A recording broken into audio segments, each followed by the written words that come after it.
Outro pressuposto importante é o interesse. Para interpor o recurso, como a gente acabou de ver, é preciso ter interesse.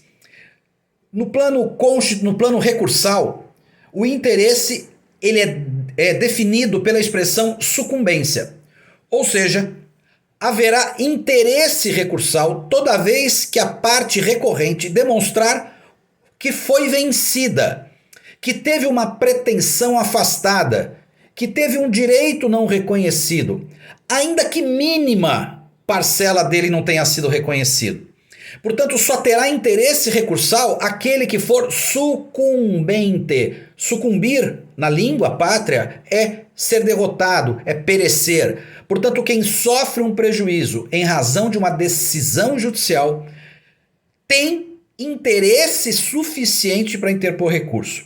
Repito, ainda que seja mínimo a sua derrota. Algumas observações importantes.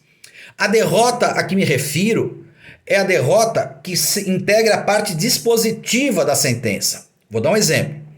Se eu propus uma ação pedindo que o réu fosse condenado e trazendo a lume um argumento jurídico X, e ao final o juiz condena o réu, acolhe integralmente o meu pedido, mas o faz com base num outro sustentáculo jurídico, numa outra argumentação jurídica, eu não tenho interesse recursal, porque eu ganhei a ação. Ah, Sérgio, mas o argumento que o juiz utilizou foi outro, isso me prejudica. Argumentos nunca te prejudicam se você ganhou a ação. Dami factum, dabot ius, lembram? Vocês entregam para o juiz uma causa, um fato e uma pretensão na forma de pedido, e o juiz devolve o direito que ele entende adequado, desde que parta dos fatos que você aduziu e chegue no pedido que você fez. Mas o raciocínio é do juiz. Portanto, a sucumbência aqui que autoriza você a ingressar com recurso é a sucumbência no dispositivo. Você tem que ter uma pretensão, um objeto não satisfeito, uma pretensão deduzida não acolhida, ainda que seja uma parcela mínima. Nesse mínimo, você tem interesse recursal. É possível que a gente tenha a chamada sucumbência recíproca, ou seja, aquela famosa sentença parcialmente procedente. Nesse caso, cada uma das partes pode interpor recurso da parcela em que foi derrotada. Um outro pressuposto processual importante é a tempestividade. Fundamental, nós só podemos interpor os recursos dentro dos prazos previstos em lei. Em regra, o artigo 1003 do Código estabelece lá no parágrafo 5º que o prazo dos recursos é via de regra de 15 dias.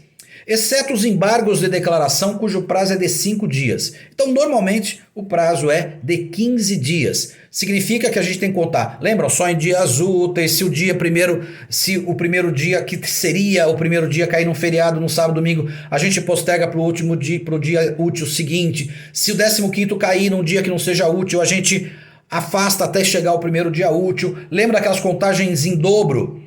Para Ministério Público, Defensoria Pública, escritórios experimentais de faculdades, todos esses têm o benefício daqueles prazos em dobro. Então, a intempestividade é um prejuízo gravíssimo, porque o seu recurso não passará pelo juízo de admissibilidade e, portanto, não será reconhecido. Sequer será conhecido e o mérito, então, nem chegará a ser julgado. E, por fim, o último pressuposto é o chamado preparo, ou seja, o pagamento das custas recursais. Salvo a hipótese de gratuidade de justiça, o recorrente tem que pagar e comprovar, ou seja, juntar na petição do seu recurso, ele tem que anexar a guia recolhida. O artigo 1007 diz exatamente isso. No ato da interposição do recurso, o recorrente comprovará, não basta pagar, tem que provar o recolhimento quando for exigido. Tem recursos que não têm custas, aí a gente não paga. Se tiver custas e eu não tiver gratuidade, eu tenho que pagar e comprovar sob pena de deserção, o nome que se dá. A punição que sofre o recorrente que não paga as suas custas é deserção. O seu recurso será julgado deserto e, portanto, sequer terá o mérito analisado. Esse artigo 1007 tem algumas considerações. Se houver insuficiência, ou seja, você pagar menos do que deve, hoje, o seu recurso não é imediatamente julgado deserto, não. O juiz intima para que você faça o complemento das custas. Então, é uma alternativa de corrigir um erro que você fez.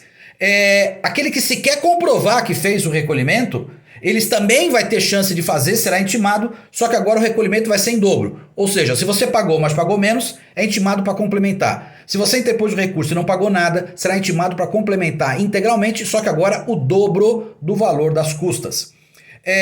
Irregularidades no recolhimento, código errado, também hoje abre-se intimação para a parte corrigir esses defeitos. Portanto, tudo no intuito de garantir o direito à ampla defesa, o direito à recorribilidade. Ok? Na aula a gente conversa mais, gente. Um abração para vocês.